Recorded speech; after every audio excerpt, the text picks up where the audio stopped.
Okay, so now we're in chapter 4 here, okay? So here we're looking at remember, you know what, actually, yeah, you know what, nah, this is okay, actually. I did email the notes, but if you remember last time, what we did was we started looking at percents, and there was a formal definition of what percents are. One of the, I don't want to say definitions, but one of the ratios that's really helpful in working with percents is this one right here. You know, you have percent written as a decimal. Now, to write a percent as a decimal, this is an example we did last time, but I want to go through it again. The 40%, for instance, to write that as a decimal, you have to move the decimal point 2 spaces to the left. That's what you have to do. It's the same mathematically as dividing by 100. That's why in some books, in some textbooks, I don't remember if the textbook in our class does this or not, but some textbooks, what they will do is they'll have the percent, but in the ratio, they'll have the percent, but then they'll divide by 100 in this ratio. Okay? Again, if you can't see the screen or you can't hear me, just let me know. So some books, what they'll do is they'll have the percent, they'll have like the 40 here, but then they'll divide by 100. It's the same thing mathematically. So, but anyway, we have that percent equals part over whole. You know, that's what really a percent is percent per 100. It's also equal to part over whole. And another ratio we saw already, this comes up more in word problems, is over of. It's really the same thing. They're just very useful when you have to work with word problems, okay?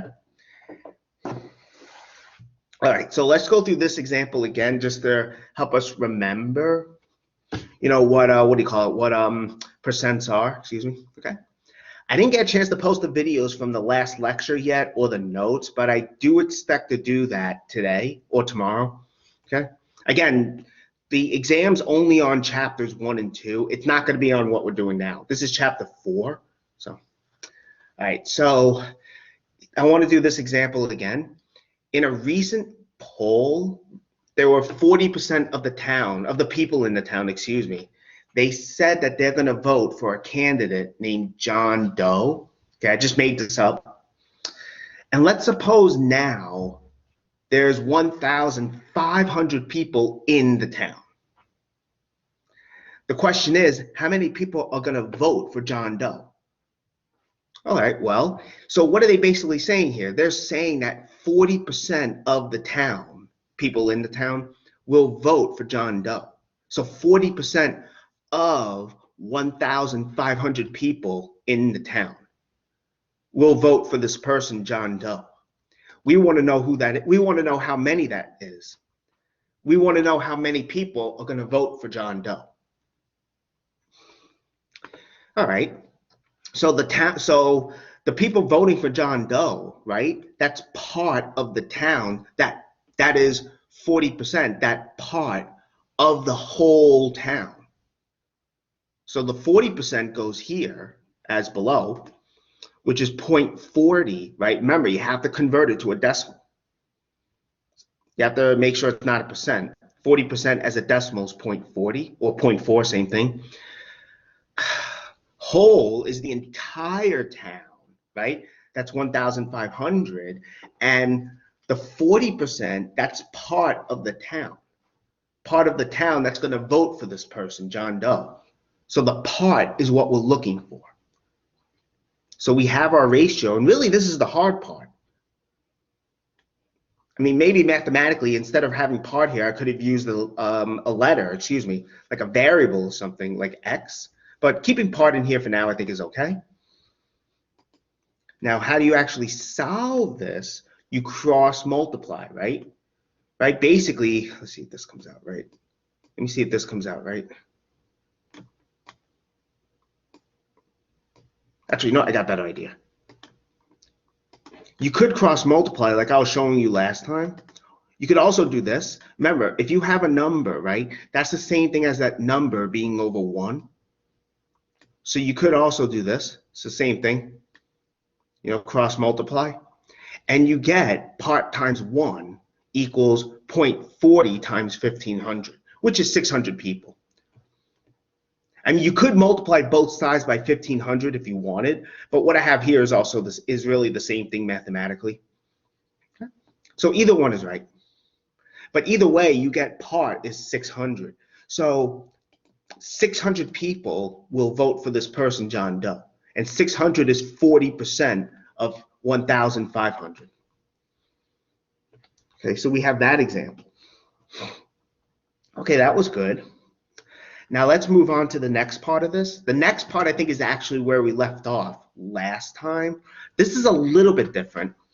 Again, in a recent poll, 40% of the people in the town said they would vote for this person, John Doe.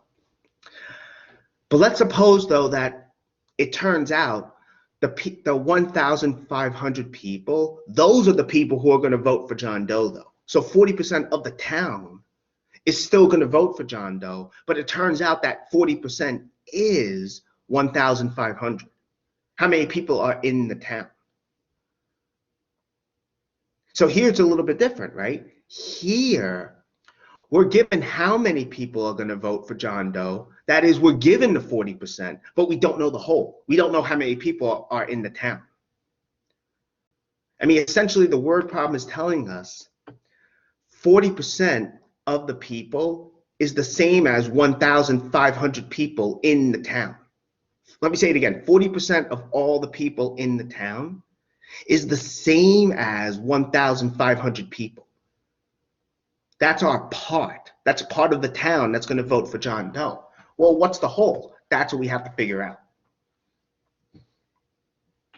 That's what we have to figure out. Okay, so let's do that. So we have our ratio here. Now we have to figure out whole. Now here what I did was I multiplied both sides by whole, okay?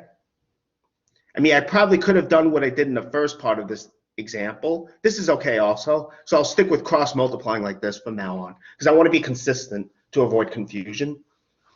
So here what we have is we're multiplying both sides by whole. Now, why is that going to help us? Because that's going to cancel, right? That's going to cause some canceling here. And we get 0.40 times whole equals 1,500. So that's what's happening here. Then we want whole all alone. That's, our unknown. So we divide both sides by 0.40. And then that cancels here. So we get whole is 1,500 divided by 0.40, which is 3,750. So let me just go through it again. Again, this is the ratio we started with. And what we want is we want the unknown, which is whole. Okay, so let's isolate it. Let's get it all alone. So I multiply both sides by whole down here. That's why this canceling occurs. We get 0.40 times whole equals 1,500. Then we divide by 0.40 because, again, we want whole all alone. And that cancels. So we get whole equals 1,500 divided by 0.40. Which is the same as 3,750. If you do that calculation. So in other words, there are 3,750 people in the town. That's what's happening here.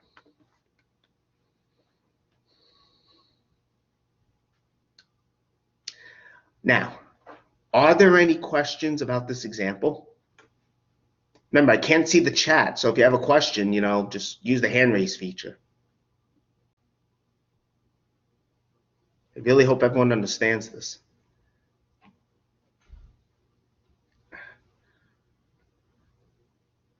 Okay. So the next one I want everyone to try on their own, even if they don't finish it, of course, just to give it a shot to see, at least set it up. Take about 4 or 5 minutes. In this one, this is basically how you can see percents in the world around us. Basically, if we want to buy a new computer, let's say at, what's it called here, Office Depot in town or Office Max, I can't remember which it is, but you want to buy a new computer, let's say, right? It was originally priced at $850, but the computer, though, is now on sale 35% off. What's the new price? That's what I want you to try and figure out. So you have $850 and it's marked 30, that's the original price, and it's on sale, it's 35% off. What would the new price be? So let me stop the recording. So take about like 3, maybe 4 minutes just to play around with it, see like any ideas. You can set, just try and set it up. If you don't solve it, that's okay, but do as much as you can. So let me do this.